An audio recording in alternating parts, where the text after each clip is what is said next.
Pernah nggak sih kamu ngerasa frustasi? Udah bolak-balik ke dokter, ganti-ganti merek obat dari yang murah sampai yang paling mahal, tapi lambung rasanya masih sering perih, kembung, atau begah. Kalau iya, kamu nggak sendirian. Banyak orang terjebak dalam siklus. Sakit, minum obat, mendingan sebentar, lalu kambuh lagi. Masalahnya, mungkin selama ini yang kamu coba perbaiki itu cuma gejalanya, bukan akarnya. Hari ini kita akan bongkar kenapa asam lambung kamu gak sembuh-sembuh. Ternyata kunci pemulihannya mungkin ada pada pola hidupnya, bukan sekedar jenis obatnya. Kenapa obat penekan asam lambung kadang gak cukup? Kita harus paham dulu fungsi lambung. Lambung itu butuh asam untuk mencerna makanan. Masalah muncul bukan karena ada asam, tapi karena lapisan mukosa atau benteng pelindung dinding lambung kita itu rusak atau menipis.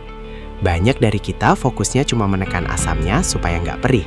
Tapi kalau dinding lambungnya sendiri nggak diperbaiki, begitu efek obat habis dan asam lambung kembali ke level normal, lambung kamu bakal perih lagi karena bentengnya masih bocor.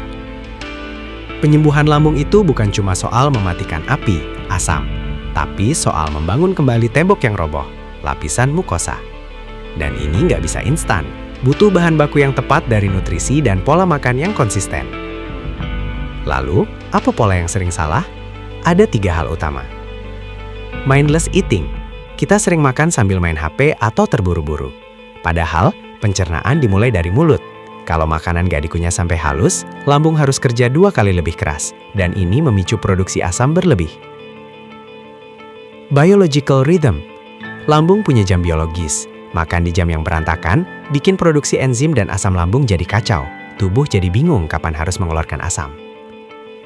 Faktor stres, lupa pada sinyal tubuh. Otak dan lambung itu terhubung lewat gut-brain axis. Kamu diet seketat apapun, kalau pikiran stres dan kurang tidur, lambung akan sulit pulih karena tubuh berada dalam kondisi siaga, bukan kondisi istirahat dan perbaikan.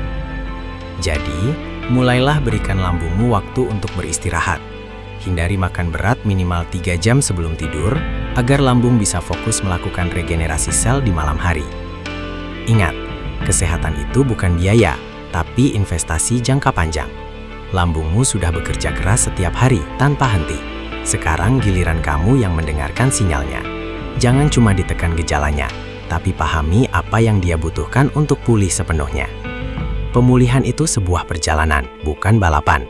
Konsistensi dalam memperbaiki pola makan dan mengelola stres adalah kunci utamanya. Kalau kamu merasa butuh panduan yang lebih terstruktur, saya sudah siapkan panduan lengkap langkah demi langkah cara memulihkan lambung secara alami dan menyeluruh. Kamu bisa cek panduan lengkapnya melalui link yang ada di deskripsi di bawah video ini atau di bio profil saya. Mari mulai langkah pertama pemulihanmu hari ini.